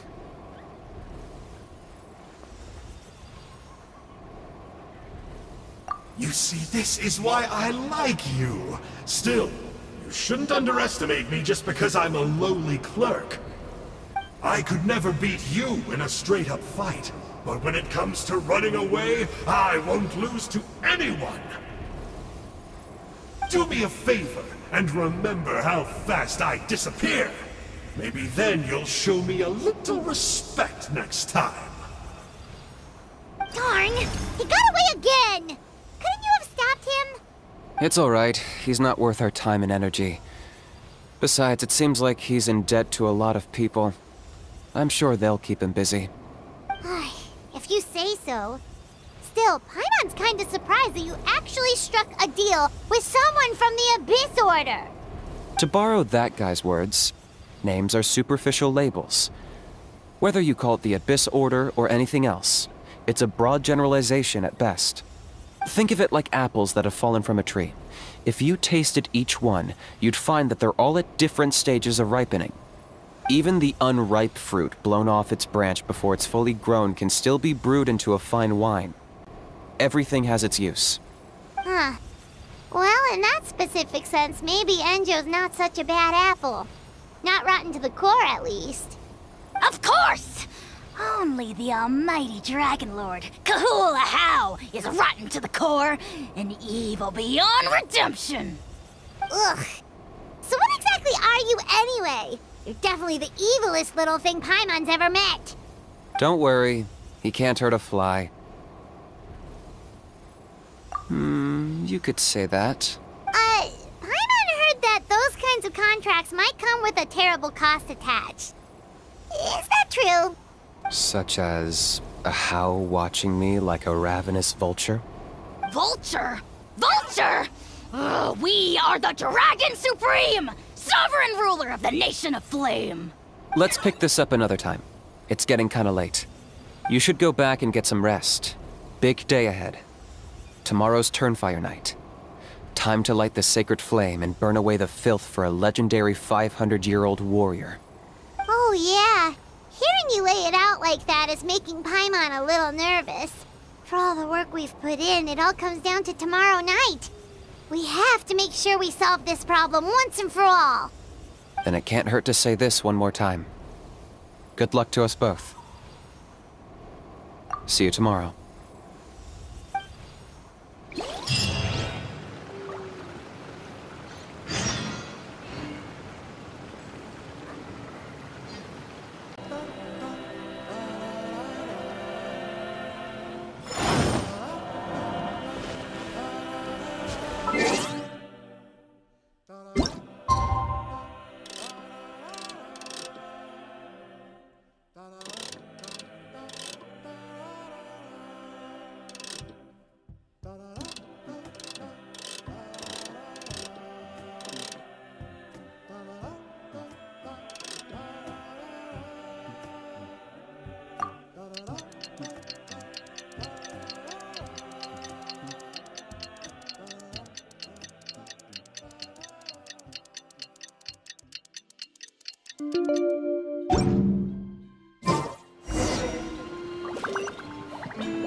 Ah, at long last, you're back.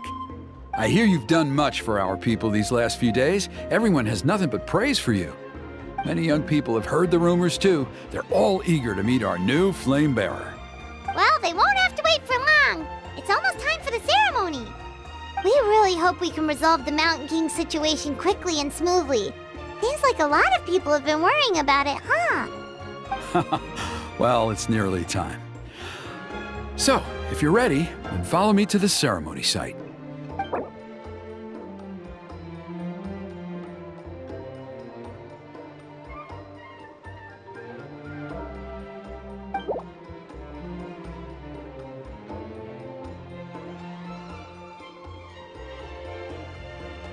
Off we go!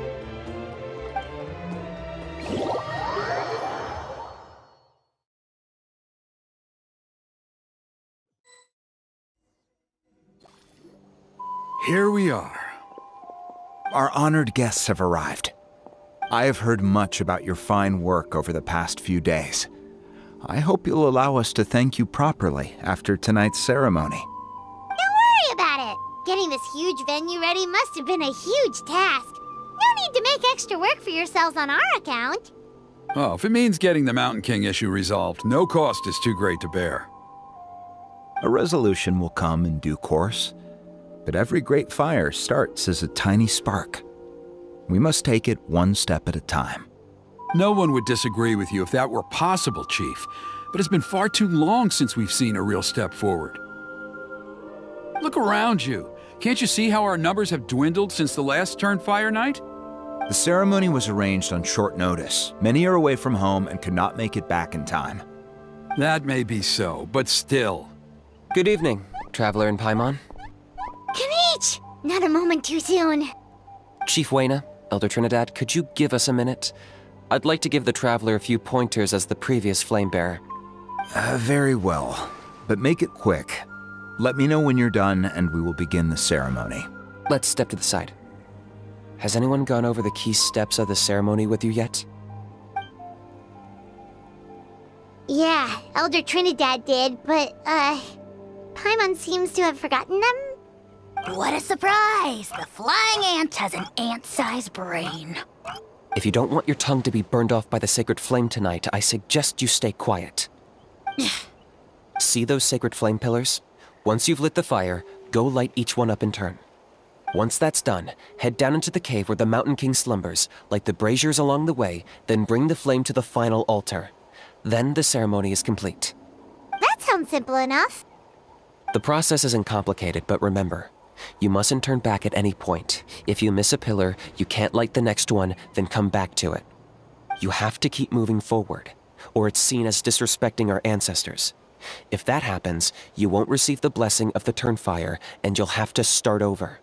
I made you a diagram that summarizes the steps. Take a look.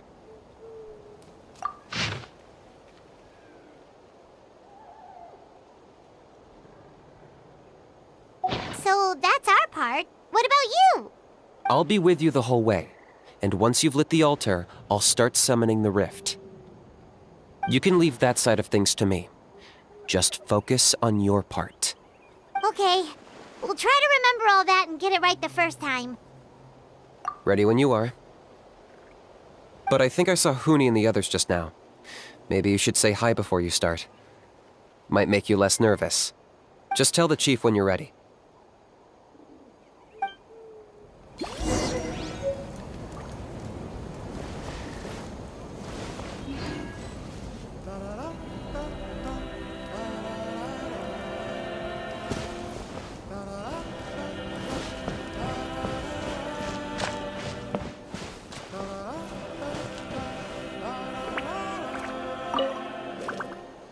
How are you doing?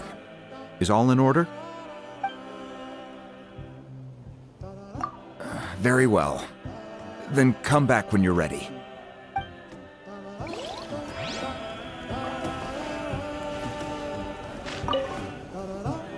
How are you doing? I'm counting on you. Don't forget what we talked about. By past fuel and present flame, life marches ever on.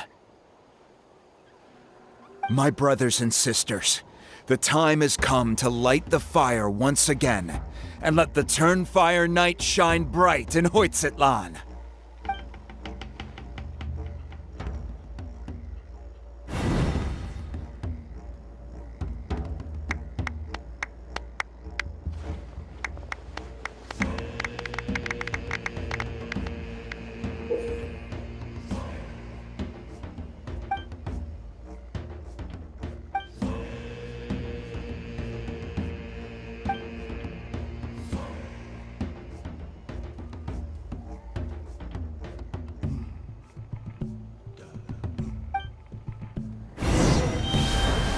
Go get the sacred flame.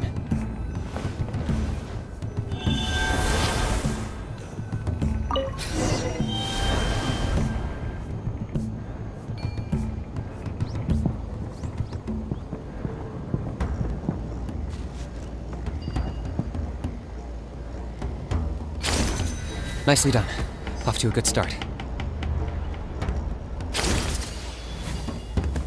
Great stuff.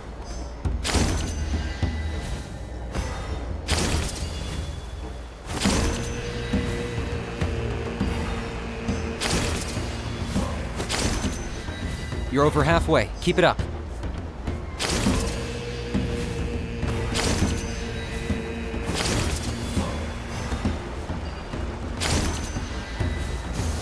Impressive. Just one more to go. Come on, one last push. The final sacred flame pillar is up ahead.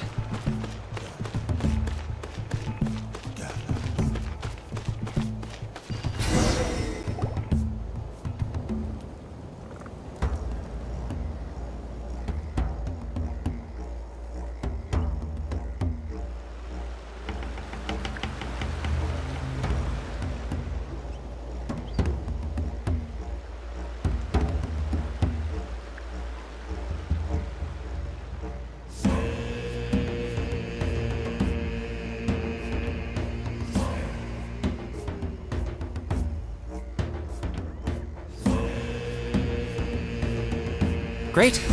All the pillars are alight. Next, it's down into the canyon and head for the Mountain King's cave.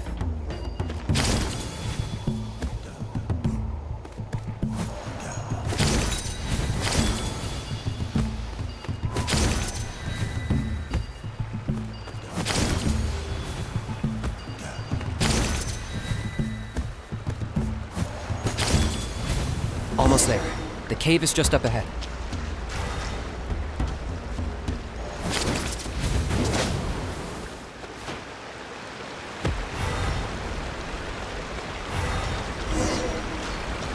The Abyss presence is growing strong. We should deal with the contamination first.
There's the altar of the sacred flame. Remember, light up the torches around it first.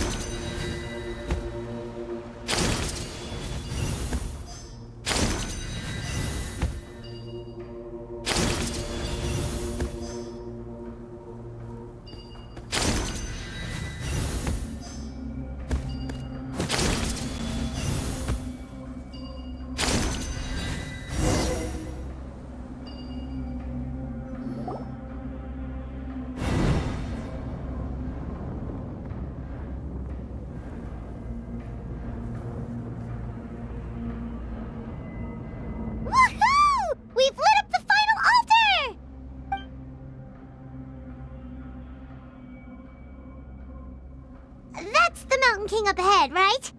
That's him. Kangamato, king of the Yumkasaurs from 500 years ago. He's very powerful. Paimon can tell. He is huge. Let's tread carefully. We don't want to wake him up. You've made it at last.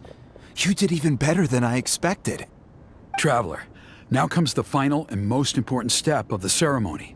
Please use the power of the sacred flame to cleanse the Mountain King of abyssal filth. There's no need this time.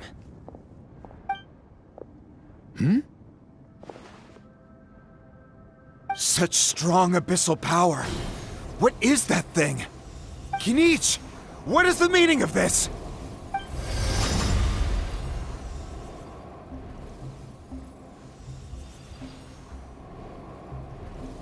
Is that a beastly rift?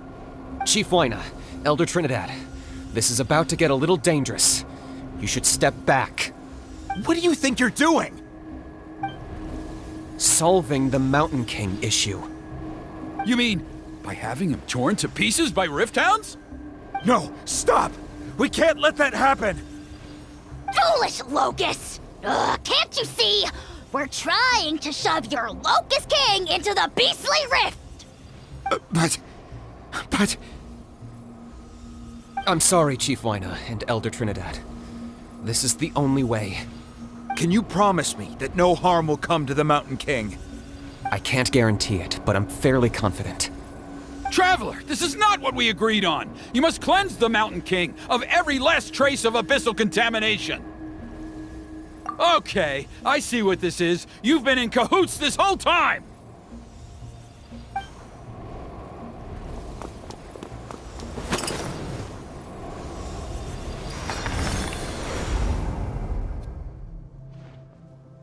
Ugh, you imbecile! What have you done? Oh no! The device is destroyed! You forced my hand. I had no choice. Elder Trinidad! What are you doing?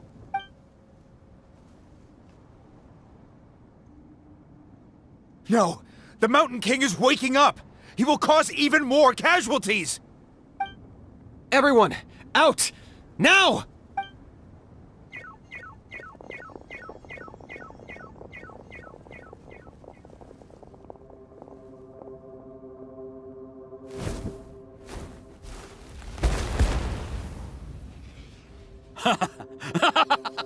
Well, it seems there is only one way to awaken you all from your willful blindness.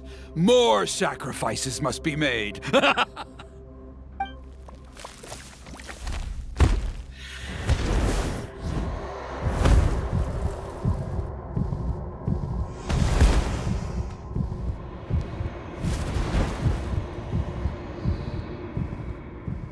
Take me, O Mountain King! Take me as your next sacrifice!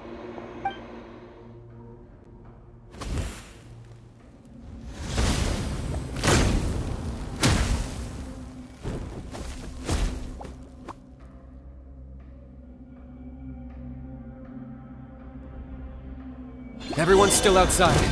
We have to keep the Mountain King here. Give me a hand.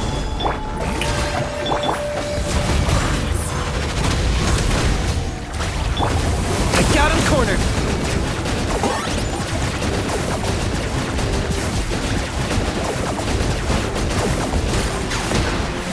Watch out for the fruits he's spitting out. You can use those against him. Yeah, that's it.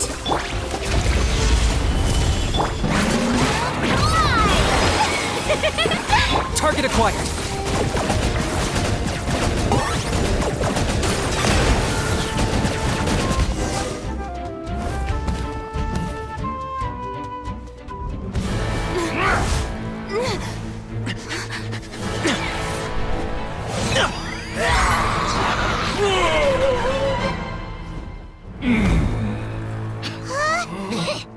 What do? We can't open the rift!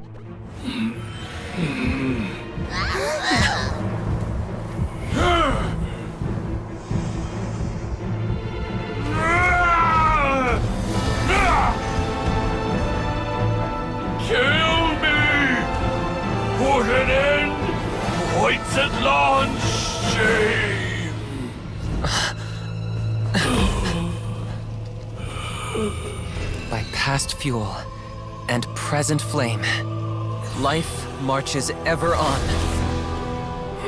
Oh, Burkina, I must atone.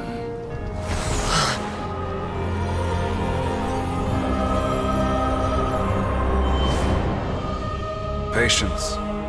We will answer to the fire for all our deeds. Even if one day I fall behind, never look back. Keep moving forward, as we are now.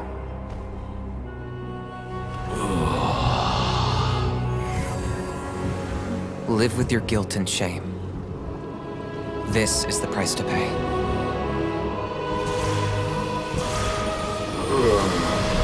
Heir to the Turnfire, please use my ruined vessel to train the heroes of the future. The will of Kangamato will march ever on, till the abyss is stamped out.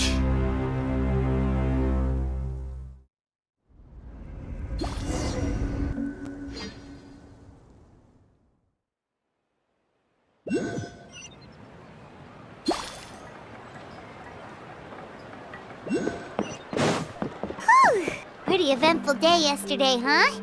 Paimon wonders how things are doing now. Let's go ask the chief!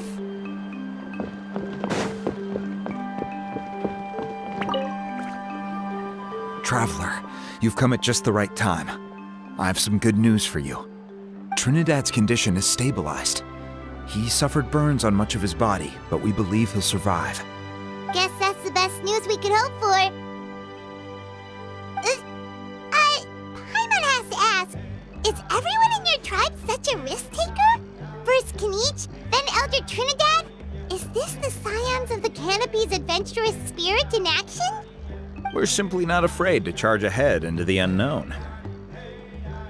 He's fine. Don't worry. He's gone to check on the Mountain King.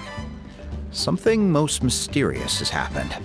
After the incident yesterday, a transparent shell is formed around the Mountain King's body. We don't understand the mechanism behind it, but the shell appears to insulate him against the influence of abyssal power. It is somewhat akin to a scab, in that it stops the abyssal energy within him from bleeding out, while also preventing further abyssal energy from seeping in and infecting him. We've never seen anything like it. The tribe's most senior elders believe it was caused when he was burned by the sacred flame, similar to the way burned wood becomes charcoal. I think their theory makes sense. After all, we've never thrown the Mountain King directly into the sacred flame before. Wow. So it's made a barrier against abyssal energy? That's a good thing, right? It's practically a miracle from what we've seen of it so far. It means that the Mountain King's level of abyssal energy is now stable. No longer will we need to perform an annual cleansing ceremony. Wow, that's amazing! I know what you're thinking. The young people in the tribe are already speculating that yesterday's ceremony was a Turnfire night like none other in our history. Because you and Kinich, you summoned the very flame that appears in our ancient legends. A great transparent ball of fire. And that fire is what saved the Mountain King. Whoa! So that was the real Turnfire? I may be the chief of this tribe, but I've only ever known the Turnfire as a concept in our legends. I cannot answer that question. If anyone can answer it, I suspect it would be the bearer of the Malipo name. He is in the Mountain King's cave as we speak. Ah, so Kinich then. Why don't we go see how he's doing?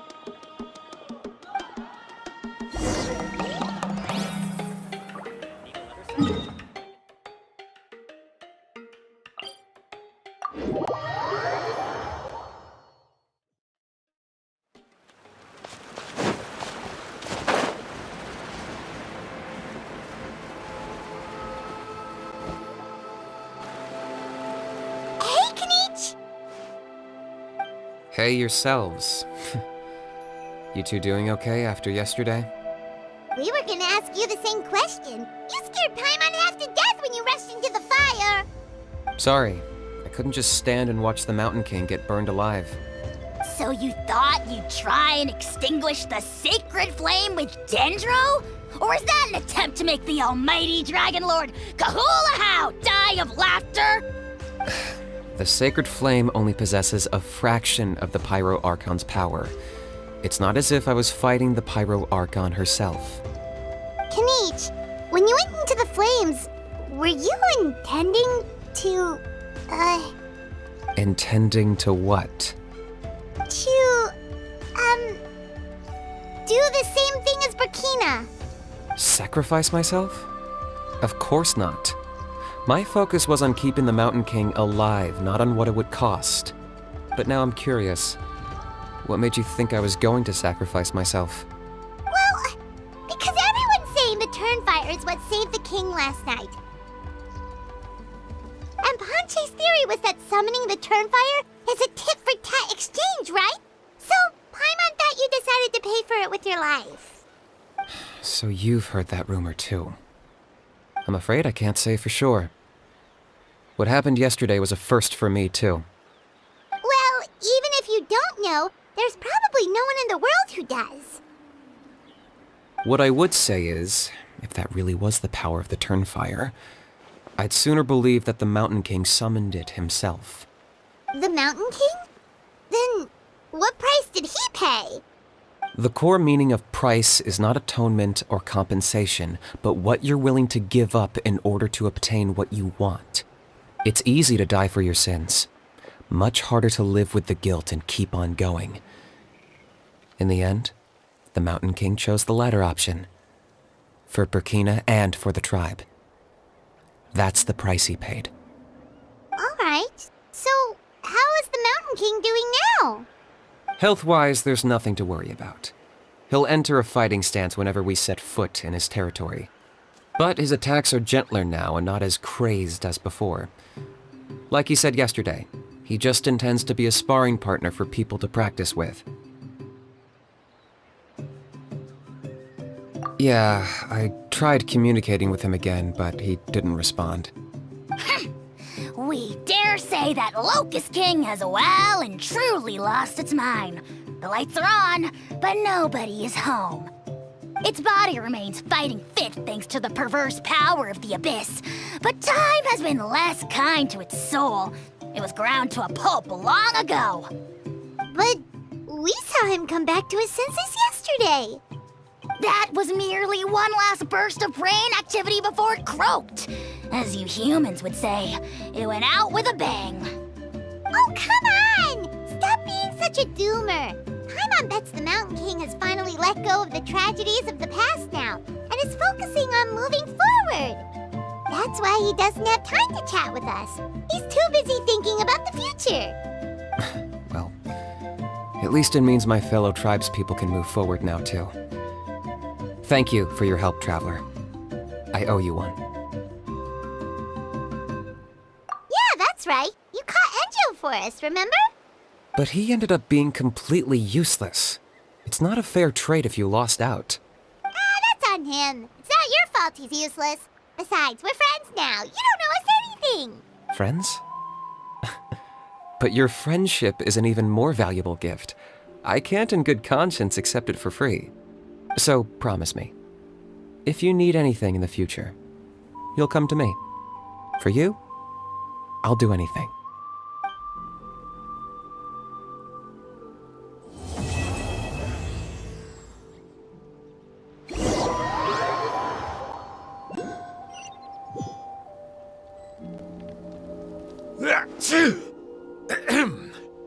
So, in the end, only poor little Huni got the sad ending? Yeah, everyone's happy except me. First Nana, then my dad. Why does everyone in my family have to suffer? Huni, it'll be okay. Your dad will get better soon. Toba, you're my friend, so I shouldn't say this to your face. But it was all the Mountain King's fault. Huh? Now hold your horses, kiddo. If you promise not to fight, Uncle Sanka will tell you a story. Okay, before you roll your eyes out of your skull, I promise you can trust me. I almost got my eyebrows burned off by the Turnfire after last time. That's why I came back, to make it up to you. All right, I'll just get to the point. Do you know what Uncle Sanka loves the most about your people? What? Your extreme sports. Huh? On my first day here, I got hit by someone falling out of the sky. I believe you call it bungee jumping? It's a dangerous sport, to be sure, but the courage it took to make the jump impressed the heck out of me. So, I introduced myself to the jumper, we made friends, and I even helped treat her wounds. Oh, such a nice friend. Of course. Anyway, the good times didn't last, because I got captured by a powerful foe, so we had to part ways for a while. In the hands of the enemy, I was scorned, scolded, and nearly given away as a gift. Oh, it was so humiliating. A horrible experience to look back on. Why does Uncle Sanka always have to suffer, I thought. So I feel your pain, Huni. I was in the same position. But in the end, I made it through, and I left all of those painful memories in the past. I even managed to reunite with my friend. Is that it? The moral of the story is to look forward in life, right? Yeah, we've heard that one millions of times. Sorry, Uncle Sanka, but you're not cut out to be a teacher. Very smart, Huni, but not quite smart enough. What I'm trying to tell you is that after I reunited with my friend, I found her injuries were all healed, but she really missed her family. So, I thought you might like to see her too. She's right behind you. Turn around and see. Another trick about not turning back? I'm not falling for that one again. Huh?